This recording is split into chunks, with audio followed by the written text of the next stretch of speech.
Azerbaijan के साथ क्या जंग निश्चित हो गया है? भारत ने भी 84 तोप भेजना शुरू किया है, तो वहीं दूसरी तरफ क्या चाइना के सेना में बगावत हो गई है? जानेंगे ऐसी बातें क्यों कही जा रही है। जियोपॉलिटिक्स में इस वक्त बहुत कुछ चल रहा है, जानने को आपको बहुत कुछ मिलेगा। आइए जानते हैं इन खबरों को विस्तार से। ये जो देश देख रहे हैं मैप में, अजरबैजान और अर्मेनिया, ऐसा लग रहा है जैसे एक बार फिर को यहाँ पर युद्ध होगा। अजरबैजान और अर्मेनिया ने खुद को भारी हथियारों से लैस करना शुरू कर दिया है। इस कारण इस क्षेत्र की शांति खतरे में दिख रही है। इस बीच ऐसी रिपोर्ट सामने आई है कि अर्मेनिया ने कथित तौर पर भारत से advance towed artillery gun system का ऑर्डर दिया है। ये तोपें अपनी कैटेगरी की सबसे अच्छी बताई जाती हैं, जिन्हें ऊंचाई वाले क्षेत्रों में तैनात किया जा सकता है। ये रिपोर्ट तब सामने आई है जब भारतीय सेना ने इसकी खरीद से जुड़े कॉन्ट्रैक्ट को अंतिम रूप नहीं दिया है। यूरेशियन टाइम्स की रिपोर्ट के मुताबिक इन तोपों को चीन के साथ सीमा पर तैनात किया जाएगा। भारतीय सेना इस स्वदेशी आर्टिलरी गन सिस्टम के 310 ऑर्डर देना चाहती है। ये तोप डीआरडीओ, भारत फोर्स लिमिटेड और टाटा एडवांस सिस्टम लिमिटेड के सहयोग का परिणाम है। मीडिया रिपोर्ट्स में दावा किया है कि अधिकारियों ने आर्मेनिया की ओर से तोप खरीदने की खबरों की न तो पुष्टि की है, न ही नकारा है। हालांकि आर्मेनिया का हथियार खरीदना कोई नया नहीं है। इससे पहले भी आर्मेनिया भारत से घातक हथियार खरीद चुका है। आपको बता दें, आर्मेनिया ने पहले कल्याणी इंडिया से पहियों वाली MARG 155 स्वचालित होवित्जर का ऑर्डर दिया था। 2023 में आर्मेनिया ने इनमें से 6 ATAGS का ऑर्डर दिया। अब 15.5 करोड़ अमेरिकी डॉलर से वो 84 ATAGS खरीदना चाहता है। सितंबर 2023 में भी इसी तरह की रिपोर्ट सामने आई थी। इनमें कहा गया था कि 84 ATAGS लेने के बाद आर्मेनिया के पास इस तरह की 90 तोपें हो जाएंगी। इन ATAGS को उच्च गतिशीलता और रैपिड तैनाती के लिए डिजाइन किया गया है। ATAGS के पास एडवांस कम्युनिकेशन सिस्टम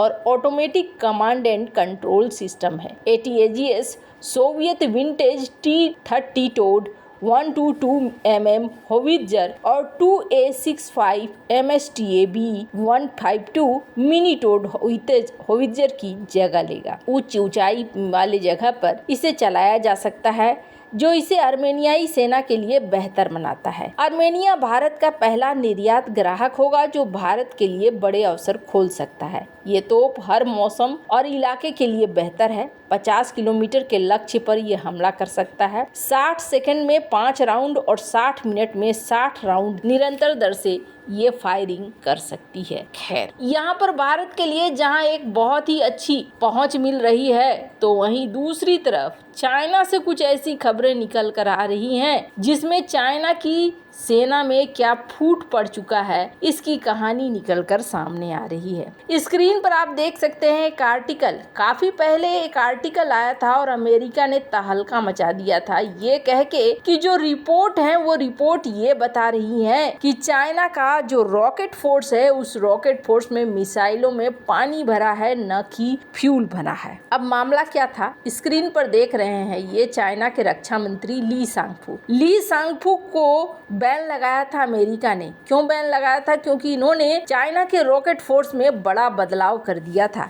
चाइना के अंदर मिसाइलों की भरमार और दुनिया देशों से खरीद बढ़ गई। जो चाइना के रॉकेट फोर्स की हालत आज देख रहे हैं हम लोग, वो ली सांगफू का ही किया धरा था। इन्हें चाणक्य कहा जाता था, लेकिन इन्हें हटा दिया जिनपिंग ने, और हटाने के बाद एक के बाद एक और भी एक्शन लेते गए जिनपिंग। इनके बाद और भी 9 अफसरों को हटाया गया। रॉकेट फोर्स के बड़े बड़े अधिकारियों को हटाया गया। ऐसे अधिकारियों को हटाया गया जो अधिकारी बहुत टॉप के हुआ करते थे। दुनिया भर से जब तनाव चल रहा है, तब जिनपिंग ने इस तरीके के फैसले लिए, जिसके बाद US इंटेलिजेंस ने इस खबर को दुनिया के सामने रखा कि दरअसल जितने भी हटाए गए हैं, ये इसलिए हटाए गए हैं क्योंकि जिनपिंग को पता चल चुका है, और जिनपिंग को जब ये दिखा है कि मिसाइलें इनकी किसी काम की नहीं है, तब इन्होंने भ्रष्टाचार के ऊपर कदम उठाना शुरू किया है और इसी के तहत इन्होंने डिफेंस मिनिस्टर तक को नहीं छोड़ा है, उसे भी फायर कर दिया है। अभी हाल फिलहाल तक भी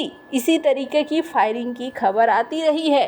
हालांकि कुछ खबरों में कहा गया कि नहीं जी, ये जो है ना गलत बात है, ये एक अफवाह उड़ाई गई है। एशिया टाइम्स में देख सकते हैं, इन्होंने कहा ये सब गलत बात है, ये जानबूझकर अफवाह उड़ाई जा रही है, ऐसा कुछ नहीं है, हमारे यहाँ कुछ भी फेक नहीं है, सब कुछ बढ़िया है, सब कुछ ठीक है। पर अभी उनके ही दावों को पूरी तरीके से खारिज कर रहा है उनका ही जनरल, और ये चीज दिखा रही है कि चाइना के अंदर समस्या छोटी मोटी नहीं है, चाइना के अंदर समस्या बड़ी बड़ी है। द डिप्लोमेट की एक खबर देख रहे हैं, जिस खबर में ये कहा गया कि इस साल चाइना ध्यान देगा और इस साल अपनी सेना को एक डिसिप्लिन्ड आर्मी बनाएगा, अनुशासन में रहना सिखलाएगा। सिर्फ इतना ही नहीं, चाइना ने अपने रक्षा बजट को भी बढ़ा दिया और 7.2% बढ़ाकर दुनिया के सामने एक आक्रामक छवि भी पेश करी। हम डरने वालों में से नहीं आते हैं, हम इस युद्ध को लड़ेंगे।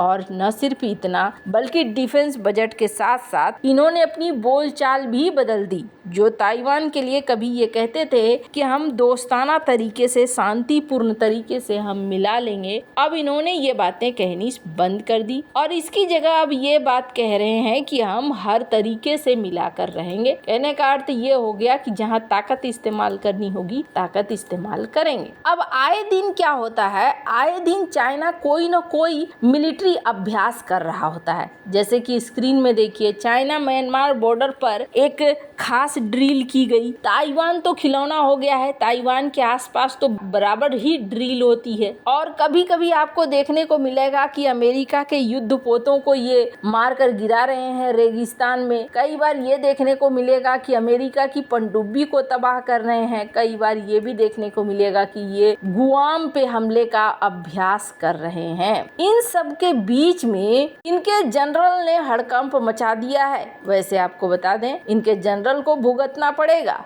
पर फिलहाल के लिए क्या हो रहा है, चीन के एक बड़े सैन्य अधिकारी ने PLA के बहुप्रचारित प्रैक्टिकल युद्धाभ्यास रियल टाइम एक्सरसाइज को एक फर्जी युद्ध क्षमता करार दिया है। मतलब साधारण भाषा में समझिए कि इनके अपने ही बड़े सैन्य अधिकारी ने कहा है कि ये जो युद्धाभ्यास हो रहा है ये सारे फर्जी हैं। जब राष्ट्रपति शी जिनपिंग ने अपनी सेना को समुद्री सैन्य संघर्ष के लिए तैयार होने का आदेश दिया है, चीन के शक्तिशाली केंद्रीय सैन्य आयोग के उपाध्यक्ष हैं जनरल हे वेइडोंग। इन्होंने मंगलवार को एक टिप्पणी की है और देखिए इन्होंने जो कहा है, हाथों हाथ मीडिया में ये खबर फैलती चली गई है। इसमें ये कहा गया है कि इन्होंने कहा कि सेना के कई ऐसे हैं जो फर्जी युद्धाभ्यास करते हैं, ऐसे में उनके ऊपर कार्रवाई होनी चाहिए। हालांकि इन्होंने शायद किसी और नजरिए से बोला हो, पर फिलहाल के लिए उनके नजरिए को ये देखा जा रहा है